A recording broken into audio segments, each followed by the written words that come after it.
Hello viewers, my name is Dr. Ishan Desai and today we have with us Dr. G.S. Lamba, who is the Director of Gastroenterology and Hepatology at Action Institute of Liver and Digestive Diseases at Shri Balaji Action Medical Institute, New Delhi. We will be discussing about certain very common problems pertaining to your gut, your GI system that all of us face day to day. And we are lucky we have somebody who's been an expert in this field for 30 years to answer certain common questions and misconceptions. Hello, sir. Hello. So we would like to start with certain very common questions and problems that every day, there's a day-to-day issue. Why do most people, most Indians treat daily acidity like it's a lifestyle and not a disease?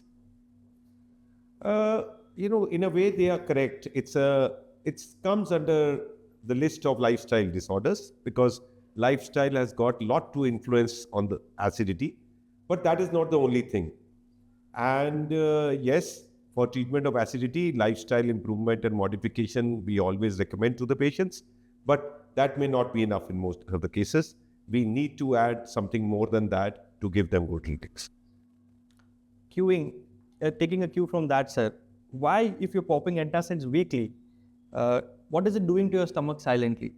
Because most people just tend to say, okay, take a tablet, this is going to solve your issue, and they tend to continue that on their own. That is a slight misfortune of our country as a whole. Here everybody is a doctor, everybody is there to give advice. And these days we have people, doing it, looking up at, there's so much available in the internet, and then they start taking pills. I think it's not the question of what it is doing to your stomach per se, because many of the time the medications may be safe, but the important point is the misdiagnosis. People tend to believe that everything which is happening inside their stomach and their tummy is related to acid and gas. That is not there. Acid and gas is a common thing. Yes, it's one of the ailments, but it is not the only ailment.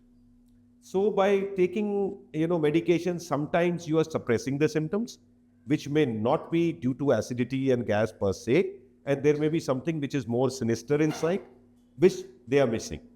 So that is where we have to be careful, And yes, a long time intake of anything can lead to other side effects also. So a long time use of antacids or acid suppressing other medications can lead to other problems also. So this habit of self-medications, should not be there. Always consult a specialist who's available almost in India everywhere. You should consult him, and only then you should go ahead with whatever he suggests or she suggests. As an expert who has seen so many patients with acidity per se, which is a local term we use, what does long-standing acidity do to your food pipe? Something that has been talked about in the recent. Yes, because acidity is so common. If we look at the data which is available, almost 1/4 of the population probably would have had acidity symptoms sometimes or the other, and about 10 to 20% are chronically suffering from acidity, even more, because data may not be true. So it's a very very common thing. So now your question was, what does it do to your esophagus? Yeah. So people tend to think because it is so common, so that so it doesn't matter. Every other person has it, so it doesn't matter. But let me just not scare you, but just caution you. Acidity may not be a very simple thing. A long-term reflux or acidity may lead to damage to your esophagus. And this damage may lead to ulcers. Those ulcers may lead to other complications. And finally, it is also a precursor of a malignancy. So we should not ignore these symptoms, and we should always take a medical consultation for this. And whenever the specialist wants something more investigations or something, then we should go and do it, because chronic acidity can damage your stomach, duodenum, and your esophagus, and lead to some serious consequences. So what are the warning signs that as a layman should be careful when to approach a gastroenterologist? I think this should be the most important question of this whole interview. It is very important to recognize what are the warning signs. Okay, And this is not only for the patients, for the treating physicians, the family practitioners who are treating a patient. The moment those warning signs come, then you have to consult a specialist.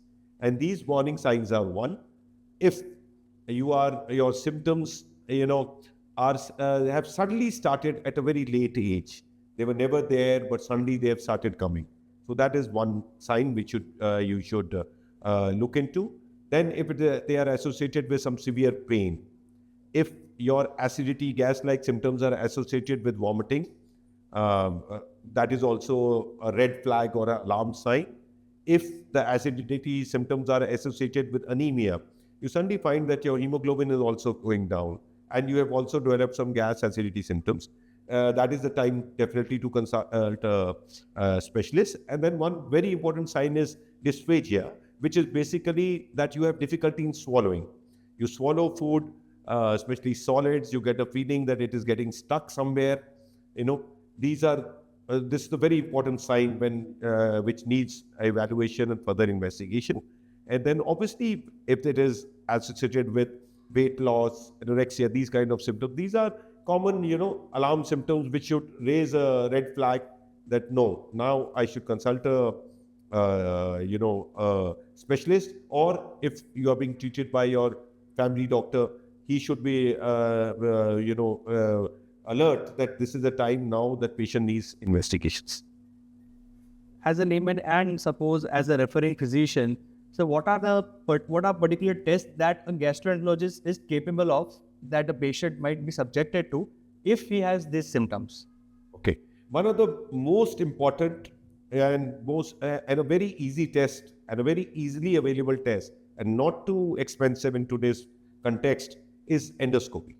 Endoscopy is just what is endoscopy? It's a flexible camera with which we can see inside and have a direct view of what is happening inside. So it's a very simple investigation. It's a OPD procedure. It takes the actual procedure takes just 2 minutes, and with which we can directly see what is happening. The patient is saying that I have gas, I have acidity, but what exactly is happening inside, we come to know. Because there is a lot of overlap of symptoms between various diseases. So I think the single most important investigation when we are talking about gas, acidity, acid reflux is endoscopy. Right. So now moving towards something that is equally common in day-to-day lives, and majority of Indians suffer from it. But even being in the 21st century, people are very hesitant in talking about it. That is constipation. Sometimes people are even more hesitant about talking about it. Even if you have a heart disease, you'll talk about the heart disease, but not about constipation. Why should it be addressed? Constipation, again, it's a chronic disease. It's like any other chronic disease like diabetes or hypertension, and we have to address it like that. Since it may not lead to very serious consequences, so people try to ignore it, but it definitely affects your lifestyle. It affects your day-to-day working. It can affect your concentration. It can affect your productivity. So it is an important thing.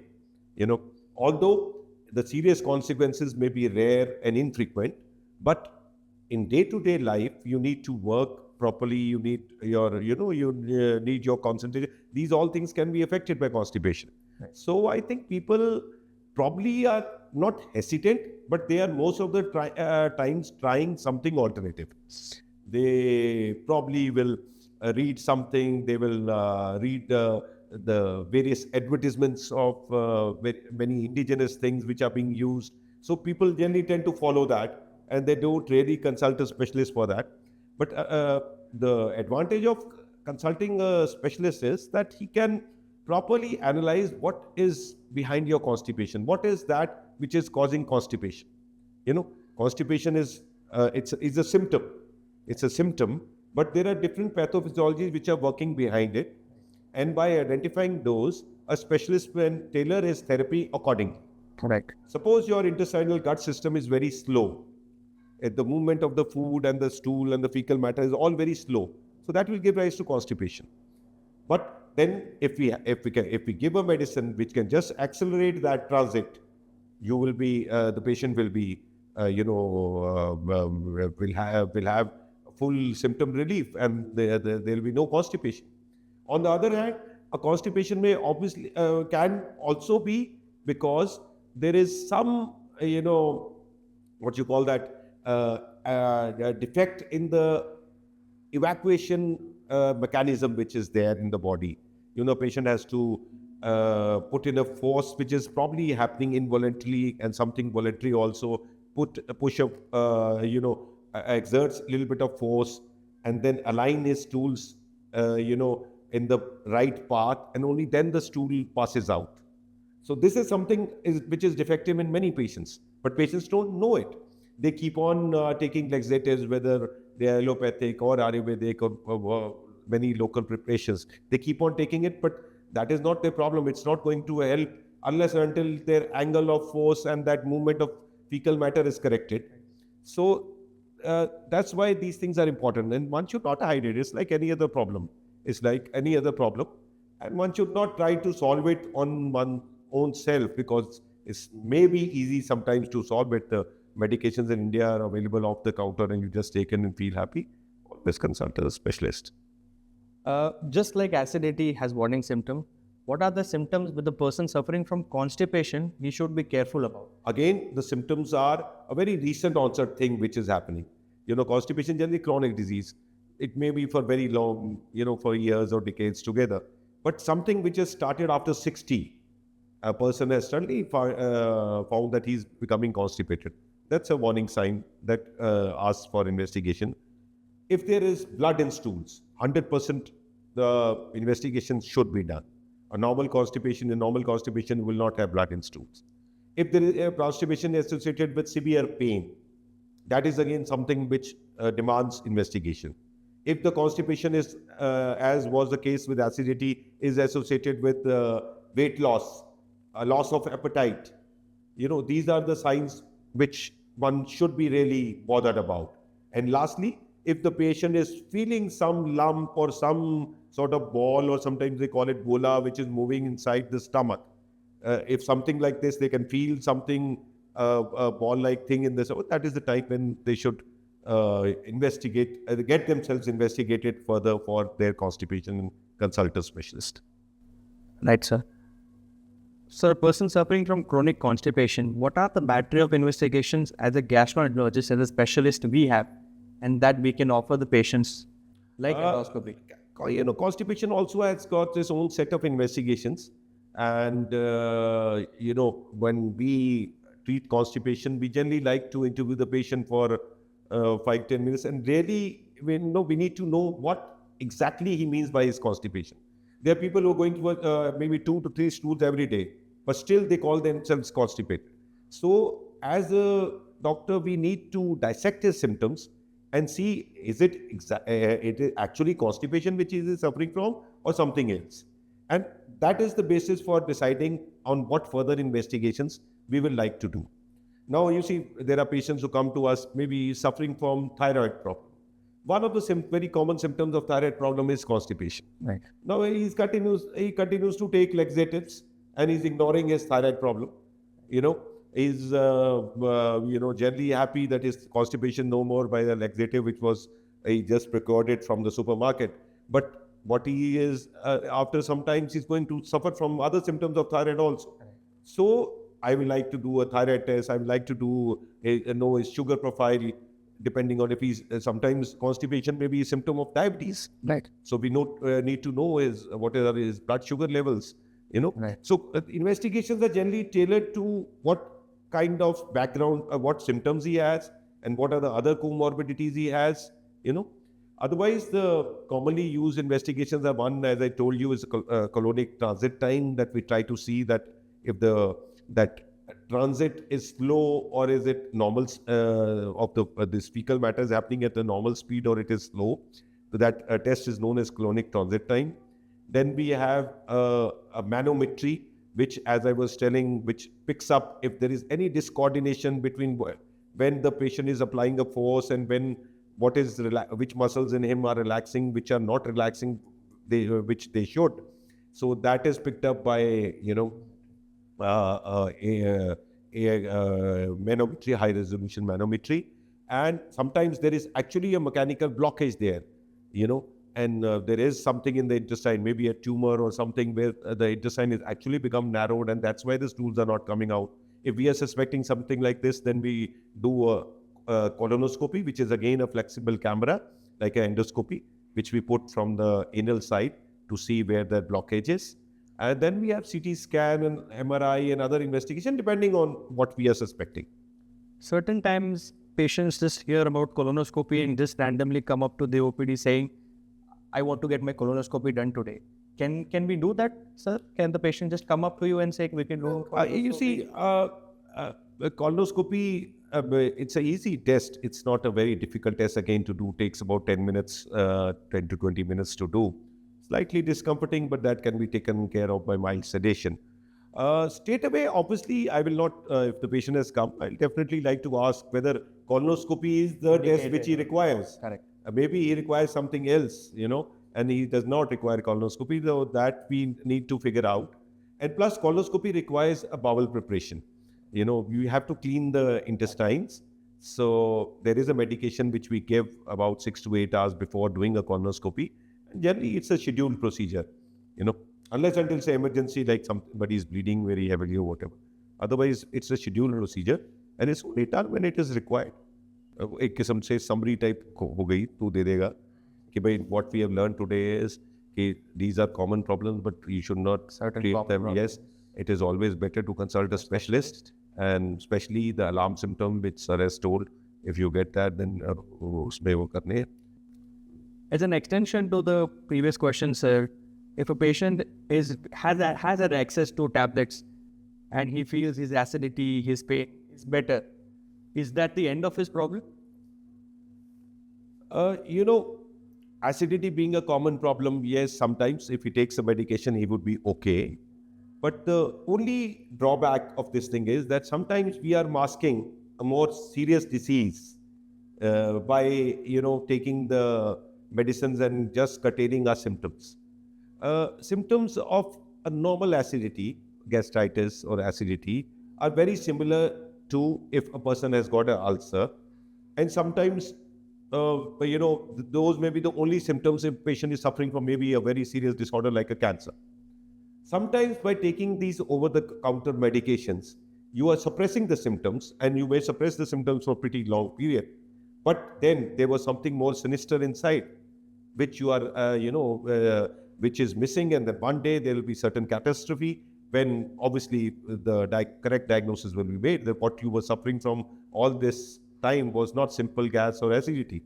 There was something serious inside.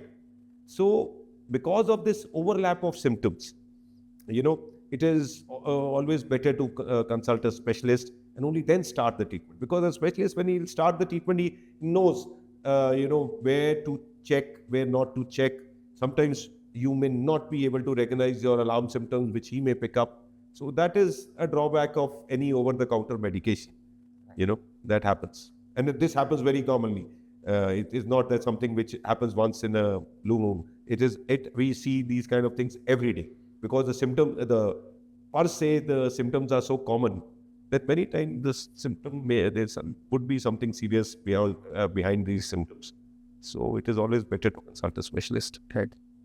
Thank you, sir, for covering some of the major concerns we suffer from day to day, and also highlighting certain very important danger signs that all of us should be careful about.